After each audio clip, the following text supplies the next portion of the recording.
बोले शीतला मैया जय, बोले महामाया मैया जय। सबले पहले ये गांव के ढी डोंगरला प्रणाम करत ये मच्छी माँ सुशोभित विराजमान दीप्तिश्रू निर्णायगढ़ के चरण कमल माँ पहले प्रणाम है और अपन सुहावनी आवाज दे के मस्तक बुलवैया उद्घोषक भैया के चरण कमल माँ पहले प्रणाम है और ये आयोजक समिति के भाइयों, ये जसगीत के प्रेमी ममता में करुणा में माता सिल्ले में बाताओं भाइयों एवं बहनों और ये डेहरी के अंजुर करिया हमारे भाई बहन समान छोटे छोटे बाल गोपाल लेकमल्ला हमारी ये जय माँ लक्ष्मी बालिका सेवा भजन मंडली यादव परिवार ग्राम जोरातरई के डहरले गे हनोदा के पावन मंजिला पावन भैयाला पावन धारला पहले प्रणाम है और हमारे रचनाकार है परम श्रद्धेय श्री दयालु राम गुरु प्रसाद ग्राम कुम्हालोरी सुर्गी। बोले शीतला मैया की जय, बोले महामाया मैया की जय।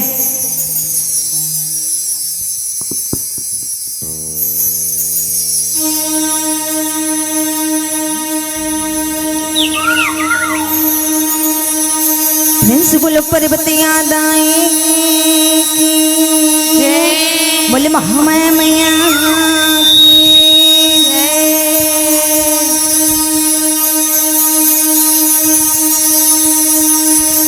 अपने दाई के मुड़ला काट के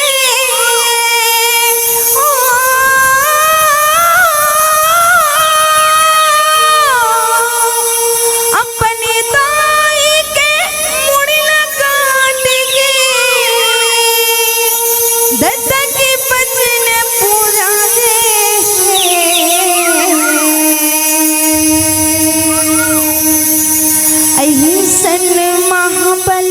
साले बेटा परशुराम कहा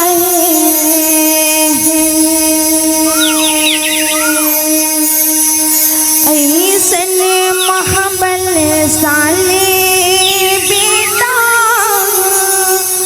परशुराम कहा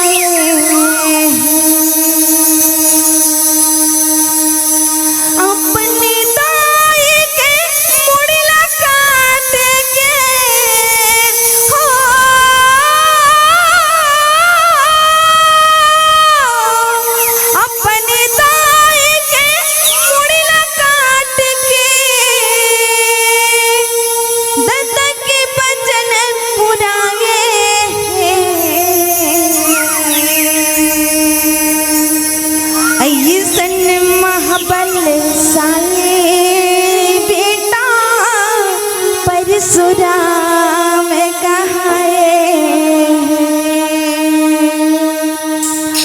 ऐसन महाबलशाली बेटा परशुराम कहाए ऐसन महाबलशाली बेटा परशुराम कहाए ऐसन महाबलशाली बेटा परशुराम कहाए अपने दाई के मुड़िया काट के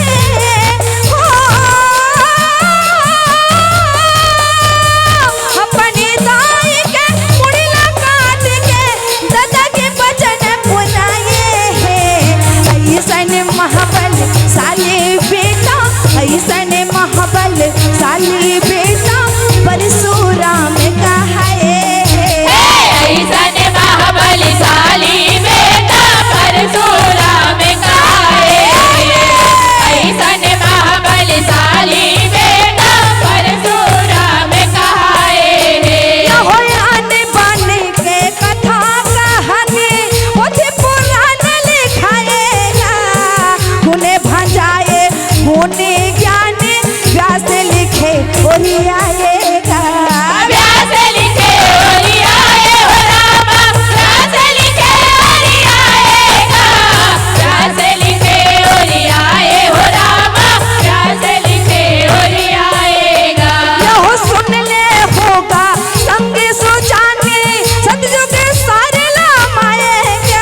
बलशाली बेटा परशुराम कहाए।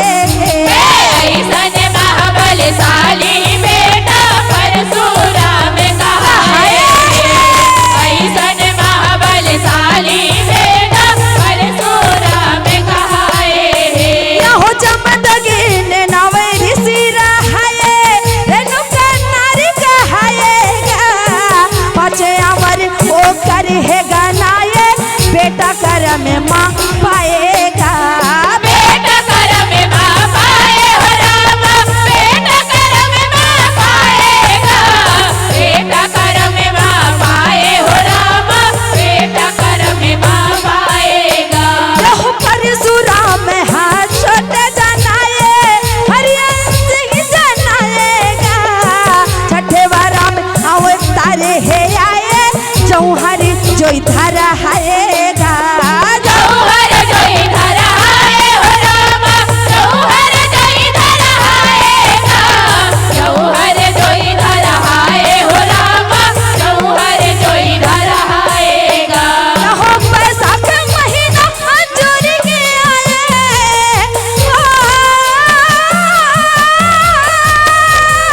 बैसाख महीना अंजूर के आए। अक्षय तृतीया बनाए है,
साली बेटा परशुराम कहाए। ऐसन महाबलशाली बेटा परशुराम कहाए। ऐसन महाबलशाली बेटा परशुराम कहाए। यहो ये कल युग माँ कौन बेटा है कहना दाता के मानेगा। कामे को चाल रख सा बरोबर अगु माँ छाती तानेगा। आगो मचाती ताने हो रामा, आगो मचाती तानेगा। आगो मचाती ताने हो रामा, आगो मचाती तानेगा। यहो ताई दयाला देवता जे हर ये कल युग माँ जानेगा। दाई दयालु मायालु सुघर गुरु के गुण बखानेगा। गुरु के गुण बखाने हो रामा, गुरु के गुण बखानेगा। गुरु के गुण बखाने हो रामा, गुरु के गुण बखानेगा। यहो जय माला जमे जगला जगाए हो। जय माला जमे जगला जगाए चंदा सूर्य लमाए। ऐसन महाबलशाली बेटा, ऐसन महाबलशाली बेटा परशुराम कहाए। ऐसन महाबलशाली बेटा परशुराम कहाए। ऐसन महाबलशाली बेटा परशुराम कहाए। ऐसन महाबलशाली बेटा परशुराम कहाए। ऐसन महाबलशाली बेटा परशुराम कहाए। यही सन महाबलशाली बेटा परशुराम कहाए। बोल सियावर रामचंद्र की, बोलो उमापति महादेव की।